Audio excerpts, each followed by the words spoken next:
$4,700. That was the number glowing on a man's phone screen while he stood at guest services on deck 4, and he hadn't made a single phone call all week. His phone did it to him quietly, in his pocket, while he was asleep. So stick around, because near the end of this, I'm going to tell you about one setting buried inside your phone that switches your data back on all by itself, even when you're certain you turned everything off. Almost nobody knows it's there, and it's the reason people who paid for the ship's internet still come home to a bill like his. If we haven't met, I'm Amanda, your cruise companion. I've sailed more than 25 times now across Royal Caribbean, Carnival, MSC, Norwegian, and Costa, and I keep every final statement in a folder at home, which is a strange hobby, but it's how I learned this one. Because before I ever watched that poor man argue at guest services, I did a smaller, dumber version of the same thing to myself. I'll tell you about it in a minute, and I promise it's embarrassing. But first, him. This was a 7-night Caribbean sailing, and I was in line behind him waiting to sort out a charge on my own account. He was in his 60s, wearing one of those bright coral shirts, and he was not yelling. That's what got me. He was just quietly asking the young woman behind the desk to explain how this had happened, and she was quietly explaining that she couldn't, because it wasn't the ship's charge at all. He'd gotten a text message from his cell company, right there at sea, warning him he'd run past $4,700 in data charges. He'd been on the ship 5 days. He had never made a call. He had never streamed a movie. He'd taken photos and videos of his grandkids at the pool, and every single one of those files had quietly uploaded itself to his cloud account overnight, the way phones do when they're plugged in and charging. 40-second video of a cannonball into the pool, 60 or 70 megabytes. Do that 15 times a day for 5 days, add his email syncing and his apps updating in the background, and you get a number that looks like a used car. Now, here's the part most people genuinely don't understand, and it isn't your fault, because nobody explains it when you book. Big ships carry their own cellular antenna on board. Once you're far enough from land that the regular towers fade out, your phone doesn't just give up and go dark. It finds the ship's antenna and connects to it, because that's exactly what your phone is built to do. That connection gets billed through your own carrier at maritime roaming rates, and those rates are in a completely different universe from what you pay at home. Depending on your carrier, you can be looking at something in the neighborhood of $2 per megabyte and several dollars per minute for a call. And here's the honest part, the part I want you to hear twice.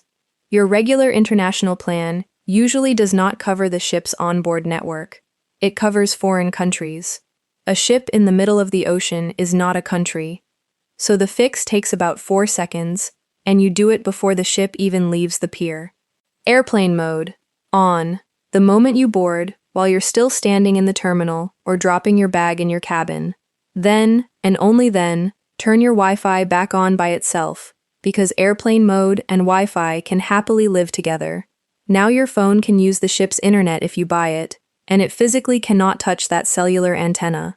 4 seconds. That's the whole thing. And now my confession, because I'd feel like a fraud giving you that advice without it. On a Carnival sailing years back, I thought I was clever. I went into my settings and switched off cellular data, felt very smug about it, and went off to dinner.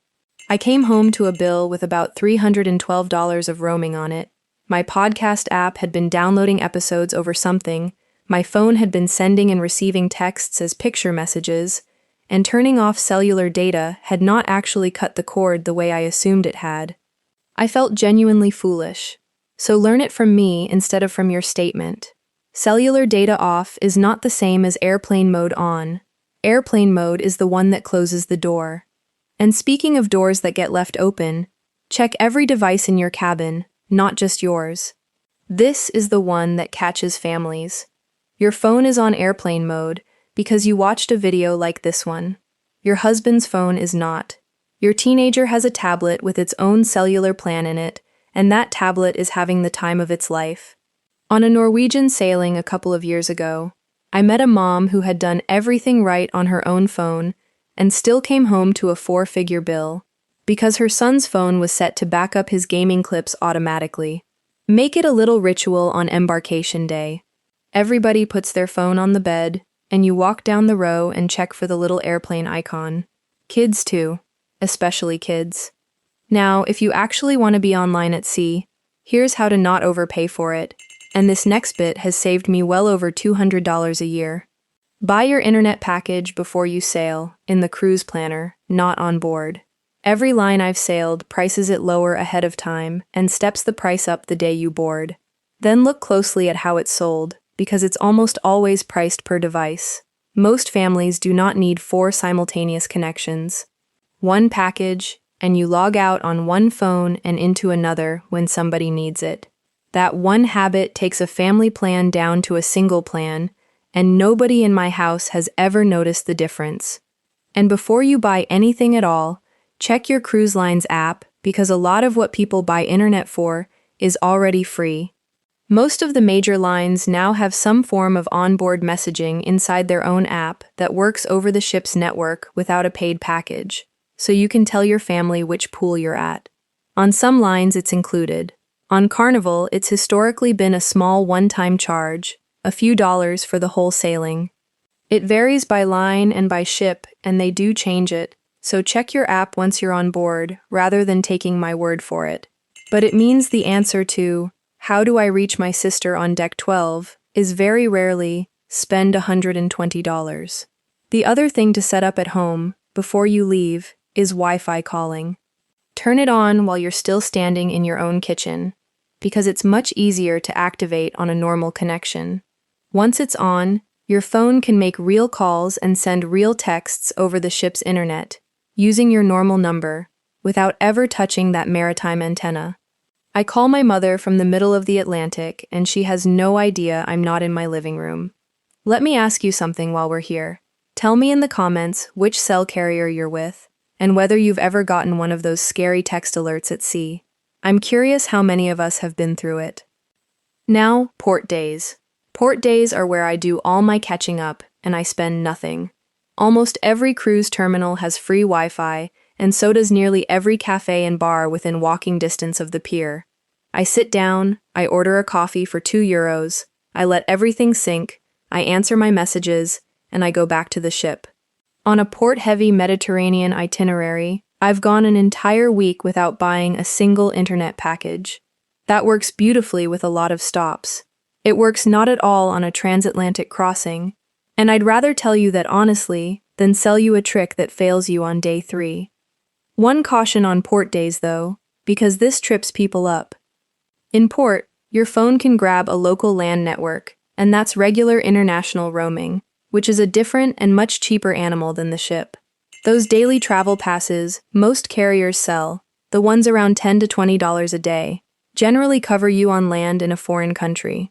They generally do not cover the ship's onboard network.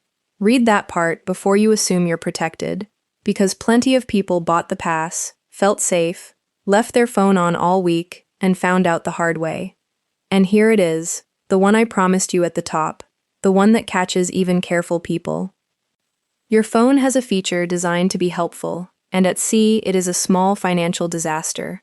On an iPhone it's called Wi-Fi Assist, and it lives at the very bottom of your cellular settings, so far down you have to scroll past everything to find it. Most Android phones have their own version, usually something about automatically switching to mobile data when your Wi-Fi connection is poor. Here's what it does. When your Wi-Fi gets slow or drops for a moment, your phone silently switches over to cellular, so your video keeps playing, and you never notice the hiccup. Lovely feature at home. Now put it on a ship, where the internet is satellite-based and gets slow or stutters constantly. Your phone doesn't know it's at sea. All it knows is that this Wi-Fi is weak, so it helpfully hops onto the strongest signal available, which is the ship's own antenna, at $2 a megabyte, while you sit there watching what you believe is your paid internet package. That is exactly how someone who did the responsible thing and bought the Wi-Fi still ends up staring at $4,700 at guest services. Go turn it off tonight, before you pack. It takes 10 seconds, and it's the single most valuable thing in this whole video. One last thing on that. Airplane mode can get undone without you doing anything deliberate, by a software update overnight, or by a thumb brushing the wrong button in your control center. So make it a habit, every single morning, right when you wake up, look for the little airplane. 2 seconds, with your coffee. And if you're watching this because you already got the bill, don't give up. Call your carrier when you're home, be polite, explain you didn't understand you were on a maritime network, and ask if there's any courtesy adjustment available. Carriers have reduced or waived these before. It is absolutely worth the phone call. The big takeaway is simple. Your phone is not trying to be helpful at sea, it's just doing its job, and one 4-second habit on embarkation day is the difference between a vacation and a very expensive lesson. I've put together something that goes deeper into all of this, all the onboard costs and exactly where the money quietly disappears, and it's linked below if you want it. Subscribe if you'd like more of these, because there's a lot of money on a cruise ship that's already yours, and nobody hands it to you. Until next time, smooth seas and calm winds.